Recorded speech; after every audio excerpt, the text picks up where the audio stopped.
first of all, what is strike? So strike is a combined decision to withdraw services by a professional body because of some sort of disagreement with policies which are set forth. Okay. So, why do people strike? People strike mainly because they don't agree with something, they're unhappy with something. And why do people become unhappy? Well, you know, and I know there's a million different reasons for to make someone unhappy. But to make a huge group of people unhappy, you have to have some common grounds.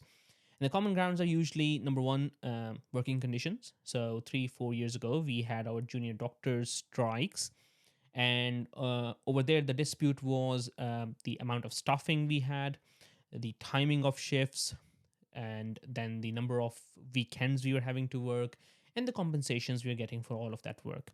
The rest facilities, patient loads, and all of that played a role. So it can be something to do with the working conditions. As you may have seen, in London, the tube strikes were to do with the government expecting tube workers to drive trains underground through the night without paying them anything extra for that. The second dispute can arise because the staffing levels, because staffing levels then mean if they're inadequate, can lead to safety issues. Safety issues lead to stress in workplace at home, and stress in workplace and at home can lead to sickness, which leads to more staffing levels and which leads to more of these issues going forth. So staffing levels can be because there are not enough nurses on the ward, not enough doctors, not enough consultants for the patients. It can also be because there's not enough staff to cover for sickness, for example. So, if a nurse calls in sick, um, hospitals struggle to find new nurses. And this has taken a worse turn after COVID because a lot of nurses, number one, found it very difficult to work during COVID because of the working conditions which are set forward. So, going back to working conditions, we had rotas where you because it was declared as an emergency, all the contracts were suspended. So we as doctors were being asked to come back every alternate day to do 13-hour shifts. We were doing a day shift and a night shift, and the whole routine, your day night cycle, your sleep, everything changed. And that kind of adds to your stress.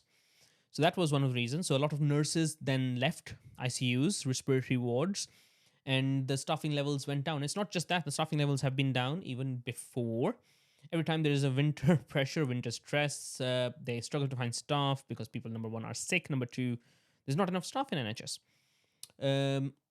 I know I have worked on ICUs where the number of consultants and number of residents is not as per the guidelines set out by the Intensive Care Society and recommendations. And obviously, if the working conditions are not good, if the staff is tired, if the staff is sick, if the patients are being looked after by a reduced number of staff, there's always a risk or a safety issue. There can be safety issue because there's not up-to-date equipment available, because you've not put enough funds into this NHS, and you've not built and maintained the infrastructure. I can give you examples from a hospital I worked in where a whole department was flooded because there was leaks in the roof or ceiling system, and they had to then get makeshift porta cabins and then establish wards there, and the whole reconstruction work happened. Moving on, earnings. So when it comes to safety, staffing, earnings is always important. And you're probably a lot of people who have come from, again, India, Pakistan, Bangladesh. When I came, I was initially like, oh yeah, doctors are paid well. And yes, I am paid well. I'm a registrar now. I'm nearing the end of my training, and I do get a very fair compensation for the amount of work I do. But when I compare it against other people who have told me stories about, how much they ended up saving when they were at the same level, I am nowhere near there. And it's probably not having a huge impact on me personally. And I agree that um, just getting a few more pounds a month is probably not going to elevate my standard of living. But what happens is, over time, the medical profession attracts new recruits because it has a moral standing, and also it has a financial standing in the society. And a financial incentive is a huge incentive. and that attracts people towards medicine. And if you take that away, um, I don't think it is financially viable for students to take thousands in student loan and then end up paying that back throughout their medical training. Sorry, the junior doctor training, and then when they're consultant, they barely got rid of their student loans. So it has to make some sort of financial sense, and the only way to do that is to make sure that you kind of compensate them. That is why this recent industry election, which is being done by not only the junior doctors, but also consultants, is important, because they know that unless we attract more people to medicine, and by increasing pay, and also retain staff by increasing pay, because a lot of people during COVID jump ships because they found out, oh, okay, if I run a business, I, number one, do not have to work through an emergency, and I will be paid about 80% of my annual income anyways. So why should I then be a consultant? Number one, uh, go into work every other day. Number two, look after more patients than I should safely. Number three, and then end up in, for example, coroner's court every other day to answer questions. Why can I not just run a business? Is that not more, relaxing for my mind? Will I not be better off?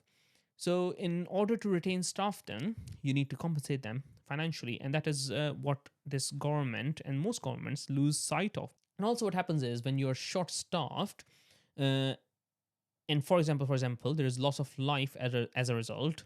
It takes a big toll on your mental health, because you don't want to be a part of system where people are losing lives because there's not enough operations happening. And we'll come to that, because that's another argument which is being put forward by a state sponsored media corporation. People's knee and hip operations are being cancelled. But we'll get there. We'll discuss that in a bit.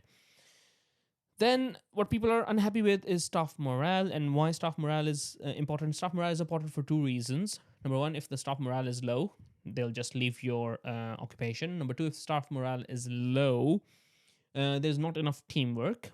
If there's not enough teamwork, it becomes more stressful for the rest of the team. And then people start calling in sick, and that is loss of hours work. That is extra pay you have to pay for locums to come and cover for them. And as a result, it has a bad impact on the organization. And where you were trying to save money by not employing more staff, you actually end up paying more money, because you're paying sick leave, and now you're paying an extra shift worker who is coming to cover for the sickness. And as I said, whenever there is a natural calamity, for example, we've had floods, we've had COVID, we've had this monkeypox, which is called something else nowadays. So when you get all of these one after another, and when media sometimes blows things out of proportion, it takes a toll on you. We were doing overtimes. We were being forced to work overtime. We were not compensated adequately. I do remember from my memory that we had to go back to HR for one hospital because they underpaid us during the COVID times. In fact, instead of giving any financial incentive, and then we were giving this mandatory rota we were meant to work. And in this kind of country where there's freedom, having mandatory rotas is not inviting at all, not tempting to people at all.